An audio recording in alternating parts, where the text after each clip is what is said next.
Pemirsa, tahukah Anda bahwa penelitian mengungkapkan selama ini Anda hanya menggunakan 10% saja dari kemampuan kerja otak? Dan itu pun hanya otak kanan dan kiri saja yang biasanya dikembangkan. Ya, lalu apa yang terjadi jika otak tengah Anda diaktifkan? Nah, berikut liputannya.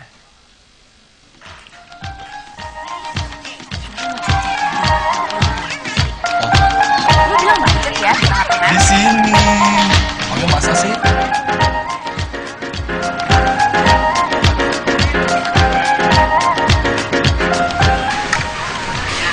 Satu, dua, jalan! Ya pemirsa, bersepeda memang bukanlah hal yang luar biasa dilakukan anak-anak. Tapi bagaimana mereka bisa melakukannya dengan mata tertutup? Kegiatan apa yang mereka lakukan sehingga mereka bisa melakukan banyak kegiatan dengan mata tertutup? Berikut liputannya. Kemampuan yang dikuasai anak-anak ini bukanlah bagian dari teknik sulap, melainkan salah satu cara untuk membuktikan seorang anak telah mengikuti pelatihan aktivasi otak tengah. Program ini dirancang untuk mengoptimalkan fungsi otak dan diterapkan untuk anak-anak mulai usia 5-15 tahun. Otak tengah yang berada di antara otak kanan dan otak kiri merupakan bagian otak yang terabaikan. Padahal, otak tengah merupakan jembatan otak kanan dan otak kiri, sehingga mampu bekerja optimal. Sebenarnya kita semua ini ada otak tengah, cuma masalahnya otak tengah kita banyak sekali tertidur. Jadi banyak ilmuwan mengatakan bahwa Albert Einstein baru pakai 10% kemampuan otaknya, dia udah bisa dibilang manusia yang paling jenius ya. Dan banyak buku mengatakan bahwa kita sebetulnya cuma pakai 1-5% kemampuan otak kita. Artinya apa? Artinya ada 95% sampai 99% kemampuan otak itu masih misteri.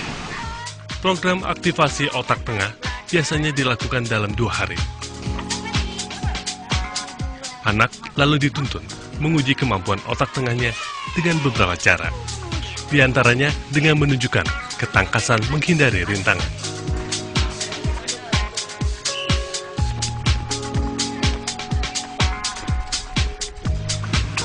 Mewarnai,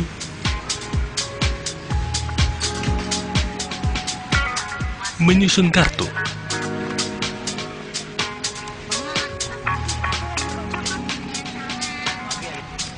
sampai membaca.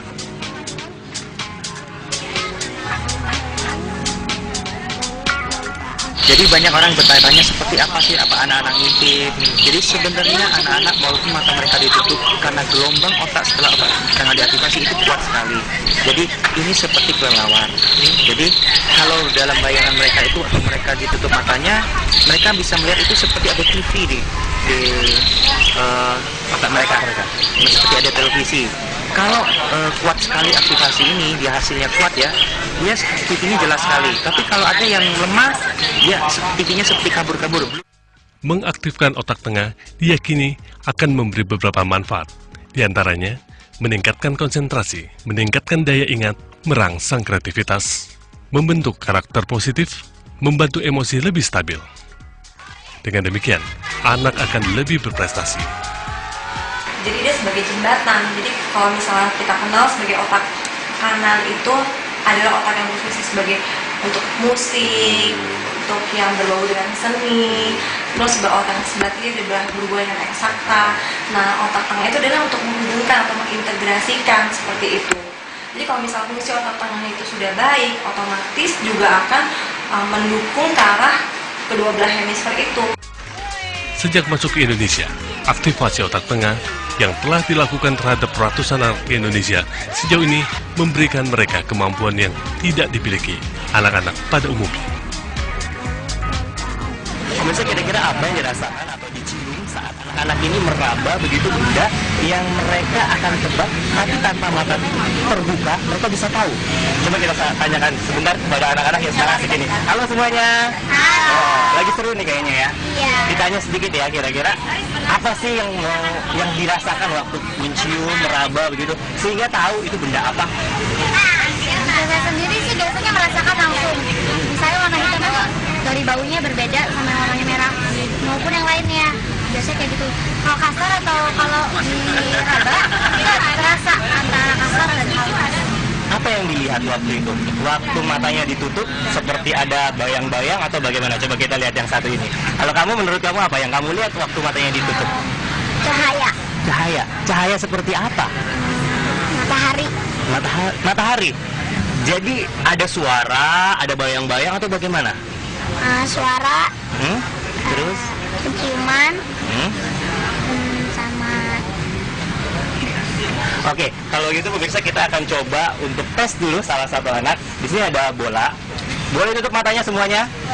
Jadi pemirsa, saya akan mencoba. Kira-kira mereka bisa tidak menebak bola apa yang akan saya masukkan ke dalam kotak ini. Oke, semuanya matanya ditutup. Kita lihat ya. Kira-kira bola apa yang akan saya ambil dan bisakah mereka menebaknya? Coba kita lihat. Sudah ditutup semuanya? Oke, sudah ditutup ya. Benar ya, ditutup ya? Ya. Siap ya? Siap. Tebak ya, apa ya? Kita lihat pemirsa, apakah mereka mampu menebak apa yang saya taruh di dalam kotak ini. Oke, sekarang matanya boleh dibuka. Kira-kira benda apa yang ada di dalam kotak ini? Rumput. Wah, ternyata tipuan saya berhasil mereka tebak. Ini karena aktivasi otak tengah mereka sudah berhasil diaktifasi sedemikian rupa sehingga mereka mampu menebak hal-hal tanpa perlu melihat secara langsung. Wah, ini kalau dimasukkan dalam metode pelajaran di sehari-hari begitu, kira-kira akan ada berapa banyak lagi anak Indonesia yang lebih pintar nantinya. Kita tunggu saja pemirsa. Dari Jakarta, Abel Dali dan Putra Iksan melaporkan. Abah kayaknya cocok nih jadi guru ya. Tapi hati-hati, nanti kalau misalnya udah agak gede, udah mulai ulangan, dia bisa ngeliat di balik bukunya itu tulisan-tulisan kan. Sayang sekali kita nggak tahu informasi ini sejak ini ya. Kalau tahu begitu kan dari sejak kecil kita udah mengaktifasikan otak tengah kita. Itu umurnya usianya dari kecil sampai belasan tahun, 15 tahun. saya masih 17 masih bisa.